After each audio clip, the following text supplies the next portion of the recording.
सोलापूर शहराची लोकसंख्या कमी झाली. जगात सगळ्या शहरांची लोकसंख्या वाढत जाते, परंतु शहराची या ठिकाणी लोकसंख्या कमी झाली. ह्याच्या मागं या ठिकाणी ज्या पद्धतीनं कारभार केला जातोय, विकासाच्या दिशेनं पाहिलं जात नाही. या ठिकाणचे उद्योग कसे अडचणीत येतील, या उद्योगातल्या लोकांना त्रास कसा दिला जाईल, या दृष्टिकोनातूनच बघितलं जाते. या उजव्या बाजूला गेलं तर सगळं टेक्स्टाईल इंडस्ट्री आहे, खरं त्यांचं कुणी ऐकून घ्यायला या शहरात उपलब्ध नाही आहे. या बाजूला केमिकल इंडस्ट्री आहे सगळी कोंडीच्या बाजूला, परंतु या उद्योजकांचं काय अडचणी आहेत, काय समस्या आहेत, ह्या जर सोडवल्या तर हाही उद्योजकसुद्धा आपले उद्योग अजून मोठ्या प्रमाणावर विस्तारतील आणि स्थानिक मुलांना या ठिकाणी रोजगार उपलब्ध झाल्याशिवाय राहणार नाही. महेश अण्णांनी मागच्या 2 वर्षामध्ये पवारसाहेबांच्या उपस्थितीमध्ये IT पार्कचं स्वप्न या ठिकाणी बघितलेलं आहे. मी अण्णांना विनंती करणार आहे की आपलं हे इलेक्शन झालं, केंद्राची एक योजना आहे IT पार्कसाठीची, तर आपण दोघं मिळून आदरणीय पवारसाहेब आणि सुप्रियाताईंच्या माध्यमातून IT पार्क कसं इथं उभं राहील, केंद्राची स्कीम आहे. मागच्या बजेटमध्ये आम्ही ती वाचली, तर आपण दोघं ते पाठपुरावा करूया. आदरणीय विजयसिंह मोहिते पाटील साहेबांनी जे हॉटेल मॅनेजमेंटचं कॉलेज शासनाचं या ठिकाणी सुरू केलं, त्याचासुद्धा विस्तार करता येतो. केंद्राची त्याच्यासाठी स्वतंत्र योजना आहे, ते सुद्धा आपण पाहूया. शहरात आदरणीय पवारसाहेबांच्या, जयंत पाटील साहेबांच्या, सुप्रियाताईंच्या नेतृत्वाखाली आपल्याला जे काय आणता येतं ते आणण्याच्या दृष्टिकोनातून काम करूया. तसं पाहायला गेलं, सोलापूर शहर हे हुतात्म्यांची नगरी. जुना काळ जर बघितला तर एकोपा होता शहरामध्ये. म्हणजे माझ्या माहितीप्रमाणे 1995च्या आधी एक शांत शहर आणि सगळ्यांना एकामेकाबरोबर मिसळणारी, सगळी जाती धर्मातली सगळी माणसं एकोपाने राहणारं हे शहर. परंतु काही लोकांच्या वेगळ्या विचारसरणीमुळं हे शहर बिघडत गेलं आणि या ठिकाणचे युवक इथं राहत नाही आहेत. पुण्याला स्थलांतरित होत आहेत, मुंबईला होत आहेत, हैदराबाद बेंगलोरला जात आहेत. सुशिक्षित मुलांच्या हाताला काम मिळालं पाहिजे, या दृष्टिकोनातून नक्कीच महेशांना चांगल्या पद्धतीनं काम करतील. महापौर असताना त्यांनी उत्तम काम केलं. जाता जाता एकच गोष्ट सांगतो, कारण का मी सकाळपासून सगळ्यांबरोबर उठतोय, बसतोय, ऐकतोय, आणि त्यातल्या त्यात शहर उत्तरची परिस्थिती ऐकली आणि महाराष्ट्राची परिस्थिती काय आहे ह्याच्यावरून एक गोष्ट आठवली, म्हणून तुम्हाला सगळ्यांना सांगतो. काय, सोलापूर शहराच्या जवळ एक खेडेगाव होतं. आपण उदाहरणार्थ बिबीदारफळ धरू, त्या ठिकाणी मायासारखा सरपंच होता. त्याला कायम नेहरू शर्ट पॅन्ट विजार घालायची सवय होती. मग त्या गावात नुकतंच एक कॉलेज सुरू झालेलं होतं आणि त्या कॉलेजचे प्राचार्य त्या सरपंचाला निमंत्रण देण्यासाठी ग्रामपंचायतमध्ये आले. ग्रामपंचायतमध्ये आल्यानंतर त्या ठिकाणी त्यांनी आमंत्रण दिलं सरपंचांना. सरपंच म्हणले, मला कशाला बोलवत आहे तुम्ही, BDO, तहसीलदार, PI कोणाला तर घेऊन जावा. तर तिथे एक चाबरा कार्यकर्ता बसलेला होता सरपंचाच्या शेजारी. बसल्या बसल्या म्हणला, येतेच सरपंच, तुम्ही जावा. ते प्राचार्य निघून गेले की ते जे बेरकं कार्यकर्ता होता ते सरपंचाला म्हणलं, ते बघितलं कसं आलं ते शर्ट पॅन्ट सूट बूट टाय वे घालून आलेला प्राचार्य, तुम्ही असं जाणार आहे का कार्यक्रमाला? तिथं कॉलेजची पोरं T-शर्ट्स जीन घालून येतात, असं चालणार नाही. सरपंच म्हणला, माझ्याकडे एकसुद्धा शर्ट पॅन्ट नाही. त्याला तसाच उचलला, सोलापुरात आणला, गडबडीत शर्ट पॅन्ट घेतली, ट्रायल काय केली नाही, गावाकडे निघून गेले. निघून गेल्यानंतर सरपंच घरी गेलं, जेवण केलं. जेवण झाल्यानंतर सरपंचाने बायकोला बोलवून घेतलं खोलीत. शर्ट घातला, पॅन्ट घातली. पॅन्ट थोडी लांब झालेली होती. मग त्यांनी बायकोला सांगितलं, ही पॅन्ट घ्या, अमुक अंतरावरती कापा, टीप मारा, कपाटात ठेवा. बायकोनं सांगितलं, आत्ता जेवणं झालीत, मला धुणी भांडी करायची आहेत, तुम्ही तुमच्या मुलीला काम सांगा. सरपंच मुलीकडे गेले, मुलीला सांगितलं, ही पॅन्ट घ्या, अमुक अंतरावरती कापा, टीप मारा, कपाटात ठेवा. मुलगी म्हणली, तुम्ही संध्याकाळी आमच्या कॉलेजच्या कार्यक्रमाला येणार आहे, तुम्ही आजीला सांगा. सरपंच आजीकडे गेली, तिला पण सांगितलं सगळं. आजी म्हणली मी थकले, तुझ्या वडिलाला काम सांग. ते वडिलाला सांगितलं त्यानं सगळं काम, ही पॅन्ट घ्या, कापा, टीप मारा, कपाटात ठेवा. वडील म्हणले आत्ताच लाईट आली, मला जरा रानात जाऊन येऊ दे, बटन चालू करून येतो मी रानात जाऊन, तुझं तू करून घे. सगळ्यात शेवटी बिचाऱ्या त्या सरपंचाने ती पॅन्ट घेतली, कापली, टीप मारली, कपाटात ठेवून टाकली आणि गावगाड्याच्या कामानिमित्त गावात फेरफटका मारायला निघून गेले. दोन्ही पाणी झाली की बायकोला आठवण झाली, नवऱ्यानं काहीतरी काम सांगितले. बायकोन ती पॅन्ट घेतली, कापली, टीप मारली, कपाटात ठेवून टाकली. जरा वेळ झाला की मुलगीला आठवण झाली, वडील एवढे लाड करतात, आपण वडिलांचं ऐकलं पाहिजे. मुलींसुद्धा ती पॅन्ट घेतली, कापली, टीप मारली, कपाटात ठेवली. थोडा वेळ झाला की आजीबाईला आठवण झाली, सून आल्यापासून लेकानं पहिल्यांदाच काम सांगितलं आहे. तिनं पण पॅन्ट घेतली, कापली, टीप मारली, कपाटात ठेवून टाकली. जरा वेळ झाला की वडिलाला माघारी आलं फिरून वडील, वडिलांसुद्धा ती पॅन्ट घेतली, कापली, टीप मारली, कपाटात ठेवून टाकली. हे गावगाड्याचं सगळं कामं उरकून संध्याकाळी घरी आलं, हातपाय तोंड धुतले, कपाटाकडे गेलं. कपाटाकडे गेल्यानंतर शर्ट घातला, शर्ट घालून झाले की पॅन्ट घातली, त्या पॅन्टची झालेली होती बरमुडा. ही गोष्ट एवढ्यासाठी सांगितली, शहर उत्तर मतदारसंघाची अवस्था अशी आहे की कायम प्रत्येक जाती धर्मात तेढ निर्माण झाला पाहिजे, प्रत्येक भाषिक ह्याच्यात तेढ निर्माण झाला पाहिजे आणि माणसंही एकत्रित नाही आली पाहिजे आणि विकास नाही झाला पाहिजे. अशा दृष्टिकोनातून या ठिकाणी गेले 40 वर्ष अन्याय इथल्या मतदारांवर झालेला आहे. त्यामुळं आता वारं बदललेलं आहे आणि सगळ्यांनी ठरवलेलं आहे. मंचावर जर आपण बघितलं तर सगळी नेते मंडळी या ठिकाणी आलेले आहेत आणि युवकांनी सुद्धा शहराच्या ठरवलेलं आहे की आता यावेळेस महेश अण्णा कोटेंना आमदार केल्याशिवाय स्वस्त बसायचं नाही. त्यामुळं जाता जाता एवढीच विनंती करतो आपल्या सगळ्यांना की कात्री घेऊन बसलेला जो माणूस आहे आपल्याला एक होऊन देत नाही. आता महेश अण्णांच्या माध्यमातून अशी काही शिलाई मारायची की कुठलीही कात्री लागली तर परत कधी काही ती पॅन्ट बरमुडा होणार नाही, ह्याची काळजी आपण सगळ्यांनी घ्यावी अशी मी आपल्या सगळ्यांना विनंती करतो. आणि येणाऱ्या 20 तारखेला अण्णांचं चिन्ह माझ्या माहितीप्रमाणे 1 नंबरला आहे.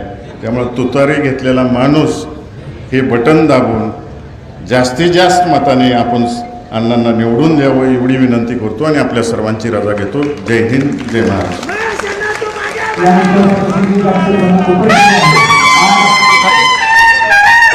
यानंतर परिवर्तन समता पार्टीने डॉक्टर संभाजी सिद्धराम मस्के यांनी महेश अण्णाला राष्ट्रवादी काँग्रेस पक्षाच्या उमेदवारांना आपल्या जाहीर पाठिंबा व्यक्त केला आहे. आम्ही त्यांचं सहर्ष स्वागत करतो. आदरणीय प्रदेशाध्यक्ष जयंत पाटील साहेब आपल्याला सर्वांना मार्गदर्शन करतील. सन्माननीय महेश अण्णा कोटे यांच्या प्रचार कार्याच्या शुभारंभासाठी आणि आजच्या जाहीर सभेसाठी उपस्थित असलेले राष्ट्रवादी काँग्रेस पार्टीचे प्रदेशाध्यक्ष माननीय जयंत पाटील साहेब यांना त्यांचे विचार व्यक्त करण्यासाठी जोरदार टाळ्यांच्या गजरामध्ये आपण पाटील साहेब.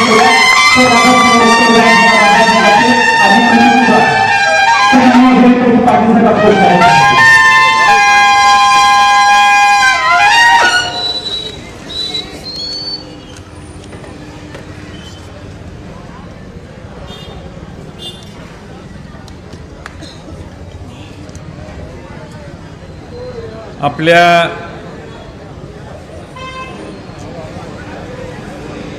बाजार समितीचे चेअरमन महादेवराव चाकोते साहेब, माजी नगरसेवक केदार उंबरजे, सिद्धाराम चाकोते साहेब, सुधीर खरटमल, आपल्या राष्ट्रवादीचे अध्यक्ष, प्रदेश सरचिटणीस शंकरराव पाटील, उपाध्यक्ष भारत जाधव, माजी उपमहापौर नाना काळे, जनार्दन कारंपुरी साहेब, ज्यांनी आत्ताच पाठिंबा दिला ते मारुती सावंत उमेदवार, रवींद्र पाटील, सुबोध वाघमोडे, भीमशक्ती संघटनेचे उमेश सुरते, माजी महापौर नलिनीताई चंदेले, सुनीताताई रोठे, अक्षय वाकसे, विद्याताई लोळगे, चंद्रकांत पवार, ज्यांच्या प्रचारासाठी आपण सगळे या ठिकाणी एकत्रित आलो आहे. ते आपल्या सर्वांचे लाडके उमेदवार महेश कोठे, शिवसेना, काँग्रेस आणि राष्ट्रवादी काँग्रेस, शरदचंद्र पवार पक्षाचे सर्वच मान्यवर नेते आणि बंधू भगिनींनो, आपल्याला खासदार धैर्यशील माने साहेबांनी, मोहिते पाटील साहेबांनी अतिशय थोड्या शब्दात फार चांगलं मार्गदर्शन केलेलं आहे. महाराष्ट्रातल्या अनेक मतदारसंघात जाऊन आल्यावर माझी खात्री झालेली आहे की यंदाच्या विधानसभेच्या निवडणुकीत महाविकास आघाडी 100% सत्तेत येईल अशी आज सर्वत्र परिस्थिती आहे. महाराष्ट्राच्या कानाकोपऱ्यात माणसं महागाई, बेकारी, महिलांच्यावरच्या अत्याचार आणि सरकारच्या सर्व स्तरात सुरू झालेला भ्रष्टाचार यांना पूर्णपणाने कंटाळलेली आहेत आणि महाराष्ट्रात बदल करूया अशी भावना समाजात सगळीकडे पसरायला लागली. महाराष्ट्रामध्ये चांगलं चाललेलं उद्धव ठाकरे साहेबांचं सरकार खोके देऊन यांनी पाडलं. एका रात्रीत आमदार गोहत्तीला पळून गेले, सगळ्यांना त्यांच्या किमती दिल्या आणि मग सरकार स्थापन झालं असं लोक म्हणतात. थोड्या दिवसाने भारतीय जनता पक्षाने पुढाकार घेतला आणि राष्ट्रवादी काँग्रेस देखील फोडली. राष्ट्रवादी काँग्रेसमध्ये देखील जे होते ते सगळे शरद पवार साहेबांना सोडून गेले. त्याचा परिणाम हा झाला की सरकार स्थापन करताना भाजपला एकनाथ शिंदेंची मदत मिळाली, त्यात अजून जाऊन अजित पवार आणि त्यांचे सर्व सहकारी सामील झाले. आज महाराष्ट्रामध्ये 2.5 वर्ष यांचं सरकार आहे. दिवाळी आमच्या आया बहिणींनी कशी घालवली माहिती आहे. तेल 500 रुपयानं वाढलं. ज्या आमच्या भगिनी दिवाळीमध्ये घरात वेगळ्या फराळाच्या वस्तू करत होत्या त्यांना माहिती आहे की किती महागाईला आपल्याला सगळ्यांना तोंड द्यावं लागतं. आज या महागाईतून महाराष्ट्रातल्या जनतेला बाहेर काढण्यासाठी महाविकास आघाडीने सांगितलंय की या अतिशय महत्त्वाच्या 5 वस्तूंचे दर हे आम्ही निश्चित करू आणि ते वाढून देणार नाही. महागाईला सामान्य माणसाला झळ बसणार नाही अशी व्यवस्था आम्ही सरकार आल्यावर आमचं करू. आमचं सरकार येणार आहे तर आम्ही काय करणार आहे. आम्ही परवाच राहुल गांधी, शरद पवार साहेब, उद्धव ठाकरे साहेब यांनी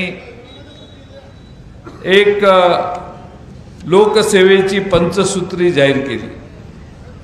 पंचसूत्री जाहीर करताना आम्ही महालक्ष्मी योजना आणणार. महालक्ष्मी योजना आणणार म्हणजे काय करणार तर आमच्या महाराष्ट्रातल्या आया बहिणींना महिन्याला 3,000 रुपये आम्ही द्यायचं ठरवलेलं आहे. दुसरी महत्त्वाची बाब आम्ही करणार की महाराष्ट्रामध्ये महिलांना एसटीचा प्रवास मोफत करणार. म्हणजे तुमच्या घरातल्या पत्नीला, बहिणीला, आईला कुठं गावाला जायचं असेल तर तिला तिकिटाचे पैसे लागणार नाहीत. ती भगिनी आपली सहजगत्या महाराष्ट्रभर प्रवास करू शकेल. आम्ही आणखीन एक महत्त्वाची गोष्ट करणार आहे. शेतकऱ्यांसाठी 3 लाख रुपयाची कर्जमाफी करणार आहे. युवकांना बेरोजगार भत्ता 4,000 रुपये देणार आहे. पण सगळ्यात महत्त्वाची बाब की आम्ही आमचं सरकार आल्यावर महाराष्ट्रामध्ये जातनिहाय जनगणना करणार. जातनिहाय जनगणना करण्याने महाराष्ट्रातले लहान लहान सर्व समाजांची गणती होईल. आपल्याला सगळ्यांना एकदा कळेल की कोणत्या समाजाची किती लोक आहेत, त्या प्रमाणात त्यांना सरकारमध्ये वाटा मिळेल, सरकारमधली अर्थव्यवस्थेत वाटा मिळेल आणि संधी देखील त्याच प्रमाणात देण्याचा प्रयत्न महाविकास आघाडीकडून होईल. आपल्या महाराष्ट्रातल्या लहान सहान सगळ्या समाजाला खरं म्हणजे एकत्रितपणाने आपण एकत्रित केलं तर माझ्यासारख्या कार्यकर्त्याची खात्री आहे की या लहान लहान समाजाला बरंच काही आपण सरकारमधून देऊ शकतो. आणि म्हणून जातनिहाय जनगणना होईल असा प्रयत्न आम्ही करू. प्रयत्न नाही, 100% तो कर्नाटकात झाला आहे, तेलंगणात झाला आहे, तोच कार्यक्रम इथं आम्ही राबवू. आणि सगळ्यात महत्त्वाचं म्हणजे इथं कोणी आहे का आधी मला तपासू दे. मोदी साहेबांनी 5 लाख रुपयाची आरोग्याची हमी दिलेली होती. 5 लाख रुपयापर्यंत हॉस्पिटलचं बिल माफ. मोदी साहेबांचं कार्ड घेऊन जायचं, डॉक्टरने 5 लाखापर्यंत तुम्हाला बिल लावायचं नाही. असं कोण आहे का इथं की मोदी साहेबांचं कार्ड घेऊन गेला आणि सोलापूरच्या खाजगी रुग्णालयात 5 लाख रुपयापर्यंत माफी मिळाली असं कोण असेल तर हात वर करा. 15 लाख पुढंच आहे, हे 5 लाखाची चर्चा चालू आहे. कुणाला नाही मिळालं ना. आम्ही सरकारने याच्यावर आमच्या तिन्ही पक्षाने विचार केला आणि आम्ही असं ठरवलं की प्रत्येक कुटुंबाला 25 लाख रुपयाचा विमा करण्याची गॅरंटी घ्यायची. त्या विमाचं कागद विमापत्र घेऊन तुम्ही जर गेला आणि तुमच्या कुटुंबातल्या तुमच्या घरातल्या सगळ्यांची नावं असतील त्यातला कुणीही गेला तर अगदी मुंबईला ब्रिज कँडी हॉस्पिटलमध्ये जरी गेला तरी त्या इन्शुरन्सवर त्याला 25 लाखापर्यंतचा खर्च माफ होईल. त्याचे सगळे पैसे आणि सगळा बोजा महाराष्ट्र सरकार घेईल. कारण महाराष्ट्रातल्या ग्रामीण भागातल्या आमच्या आया बहिणींना अंगावर रोग काढतोय, सांगायचं नाही कारण खर्च वाटेल. पण महाराष्ट्र सरकारच तुमचा खर्च करणार असेल तर मला खात्री आहे की तुम्ही सहजगत्या असे दुर्धर आजारावर देखील मात करू शकाल. आणि त्यासाठी आम्ही जाणीवपूर्वक ही योजना केलेली आहे. खरं म्हणजे हे क्रांती चौकाचं ठिकाण आहे आणि या चौकामध्ये ब्रिटिशांच्या विरोधी क्रांती या चौकातून सुरू तुम्ही केली. आपली सभा देखील या क्रांती चौकात होते. हा चांगला शुभशकून आहे. महेश कोटे साहेबांच्या रूपाने या मतदारसंघात क्रांती घडवण्याची संधी आपणा सर्वांना मिळणार आहे. आज आपल्या मतदारसंघात तुम्ही लोकसत्ता वाचला की नाही माहीत नाही. भुजबळ साहेबांनी कुठंतरी मुलाखत दिलेली आहे आणि भुजबळ साहेब म्हणतात मी ओबीसी होतो म्हणून केंद्रीय एजन्सीने मला फार त्रास दिला. मी ओबीसी आहे म्हणून मला त्रास दिला. आणि आमच्यातल्या बऱ्याच जणांना ईडीच्या चौकशा चालू झाल्या म्हणून आमच्यातल्या बऱ्याच लोकांना ईडीच्या चौकशा लागल्या म्हणून आम्ही सगळ्यांनी निर्णय घेतला तिकडे जाऊया, लय डोक्याला त्रास करू नये. हे माझं नाही, भुजबळ साहेबांचं विधान आज पेपरला आलेलं आहे. म्हणजे अजित पवार साहेबांच्या बरोबर जी लोक तिकडे गेली ती का गेली याचा खुलासा भुजबळ साहेबांनी अतिशय सोप्या शब्दात केलेला आहे. आज या देशाचे प्रधानमंत्री सांगतात 70,000 कोटीचा घोटाळा केला आणि 4 दिवसाने त्यातली सगळी लोक जाऊन पलीकडं मंत्रिमंडळात शपथ घेतात. हे भारतीय जनता पक्षाला कसं चालतं? आपल्या सर्वांना माहिती आहे नवाब मलिक यांच्यावर देवेंद्र फडणवीस आणि सगळ्या भाजपने काय आरोप केले? देशद्रोहाचा आरोप केला. त्यांना जेलमध्ये ठेवलं, त्यात अनेक कलमं लावली, त्यात देशद्रोहाचा देखील गुन्हा होता. आणि त्याच्यावर वारंवार म्हणजे विधानसभेत एकदा नवाब मलिक आले तर लगेच निवेदन देण्यात आलं की ते आमच्याबरोबर त्यांचा काही संबंध नाही, ते आमच्या बाजूला बसू शकत नाही, त्यांनी कुठेही बसावं. तुम्ही वाळीत टाकलं का तर त्या माणसावर देशद्रोहाचा गुन्हा आहे. काल परवा यादी प्रसिद्ध झाली. अजित पवारांचा पक्ष आणि भारतीय जनता पक्ष यांची संघटना आहे, यांचा आघाडी आहे, युती आहे. अजित पवारांच्या पक्षातून नवाब मलिक यांना तिकीट देण्याचा निर्णय झाला. भारतीय जनता पक्षाने ते मान्य केलं. भारतीय जनता पक्षाच्या दृष्टीने देशद्रोही असणाऱ्या माणसाला देखील भारतीय जनता पक्ष आता उमेदवार म्हणून मान्य करायला लागली, असा त्याचा दुसरा अर्थ होतो. बरं, एकावर एक फ्री, वडिलाला दिलं, त्याच्या मुलीला पण तिकीट दिलं. म्हणजे भारतीय जनता पक्षाने नवाब मलिकवर आरोप केलेत, आम्ही नाही केलेले. भारतीय जनता पक्षाने त्यांच्यावर आरोप केले आणि त्यांना पॅनेलमध्ये घेतलं.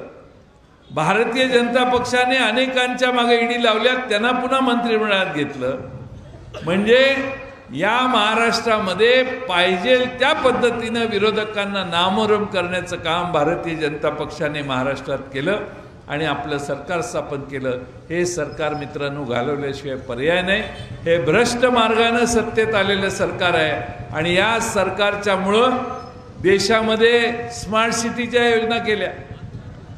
तुमच्या सोलापूरला देखील स्मार्ट सिटी आहे, झाली का स्मार्ट शहर? मी पूर्वी 40 वर्षापासून येतोय, 30 वर्षापासून येतोय. महानगरपालिकेने केलेली जुजबी कामं ह्याच्या पलीकडं स्मार्ट सिटीची कल्पना सोलापूरमध्ये प्रत्यक्षात मित्रांनो आलेली नाही. आणि म्हणून माझी आपणा सगळ्यांना विनंती आहे की आपण या सरकारला त्याची जागा दाखवण्याचं काम केलं पाहिजे. महागाईने आपल्याला जर्जर केलं, बेकारी वाढली. बेकारी कशी वाढली? महाराष्ट्रामध्ये 17 प्रकल्प असे आहेत की महाराष्ट्रात येत होते, ते गुजरातमध्ये त्यातले काही प्रकल्प गेले. महाराष्ट्राच्या बाहेर 17 प्रकल्प गेले. फॉक्सकॉन नावाचा प्रकल्प गुजरातला गेला, 1.5 लाख पोरांना आपल्या नोकऱ्या लागल्या अशा, त्या सगळ्या ह्यांनी घालवल्या.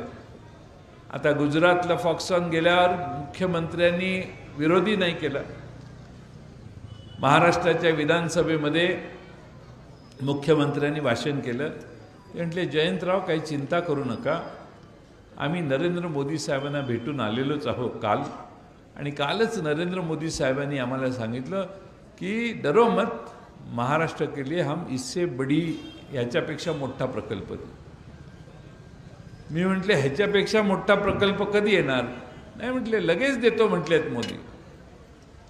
मोदी साहेबांनी यांना सांगितलं इससे बडा प्रकल्प आपको देंगे. हे म्हणजे भोपळ्याचा आकार.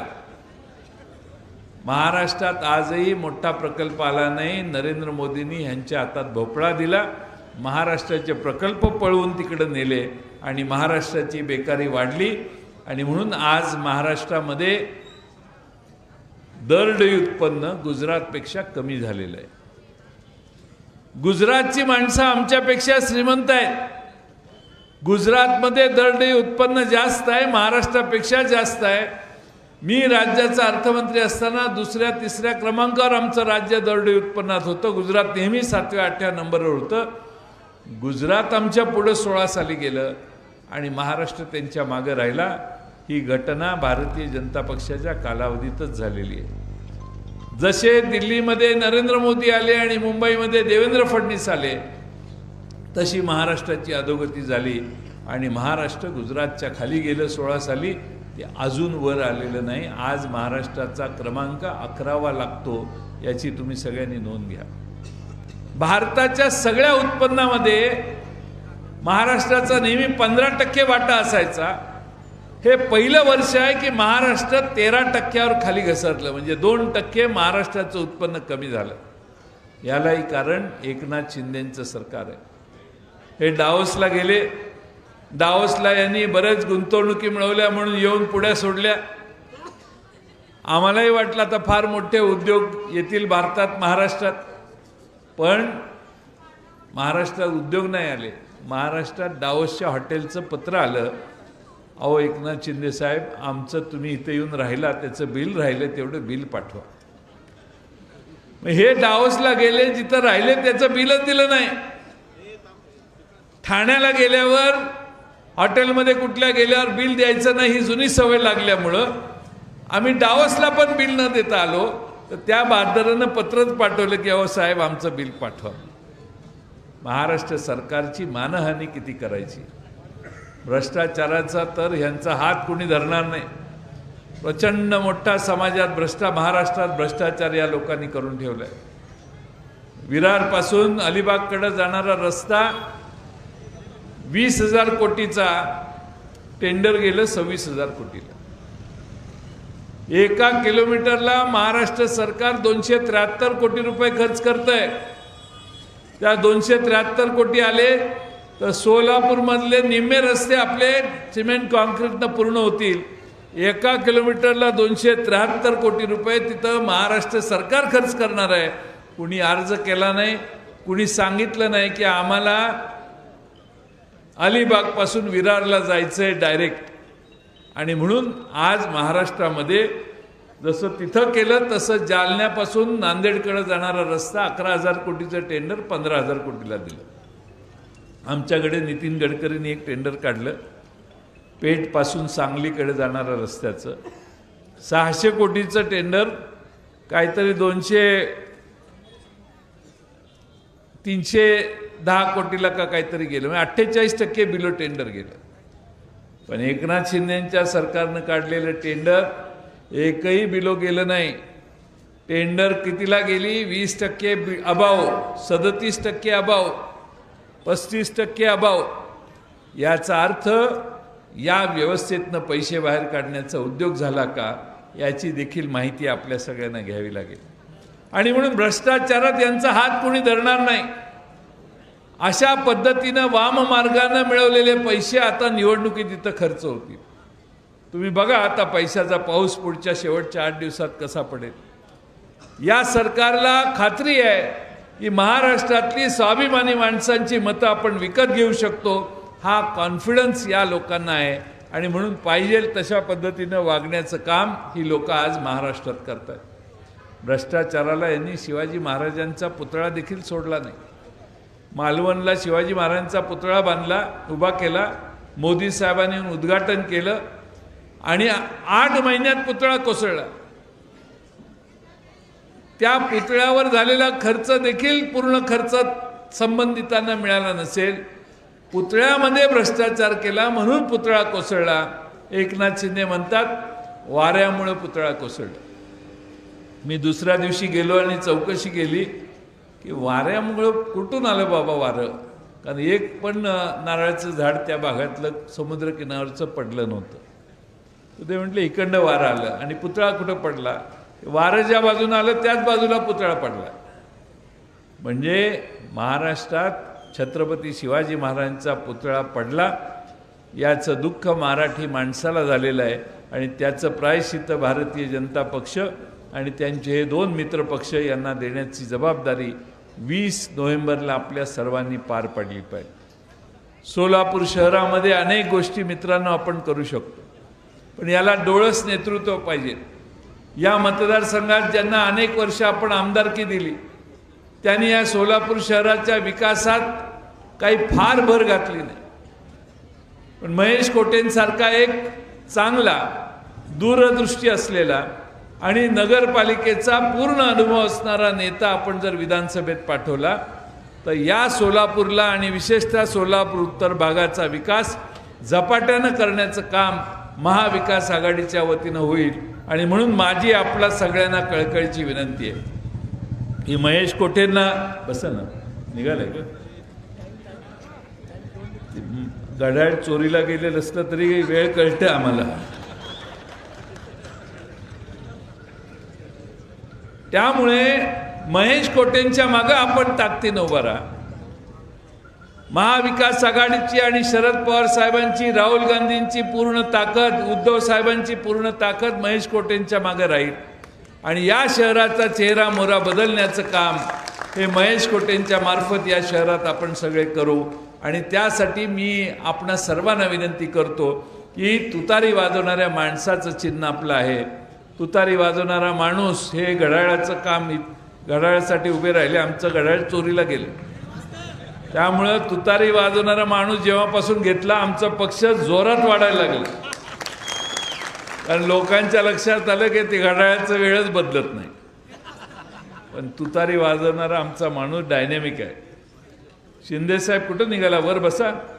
अशामुळेच घोटाळा व्हायला लागला. तुम्ही खासदारकीला उभा राहता राहता अजून इथंच आहे, यावर अशी घाई नाही करायची, फुल टाईम काम करायचे एकदा झोकून दिल्यावर. शिंदेसाहेब आमचे जुने मित्र आहेत, माझे फार हितचिंतक आहेत, माझे समर्थक आहेत. पण आपल्या सर्वांना माझी विनंती आहे की आता घरी गेल्यानंतर सगळ्यांनी आपल्या बायकोला, आईला, बहिणीला सांगायचं की तो दाढीवाला बाबा 1500 देतोय, ह्यो आज आलेला बाबा म्हणतोय मी 3000 रुपये देतोय. एवढा घरी निरोप द्या. आपल्याला आपलं सरकार आणायचं आहे. आणि आमच्या माता भगिनींना माझी विनंती आहे की 1500 जास्त का 3000 रुपये जास्त? 3000 पाहिजेत का नको तुम्हाला?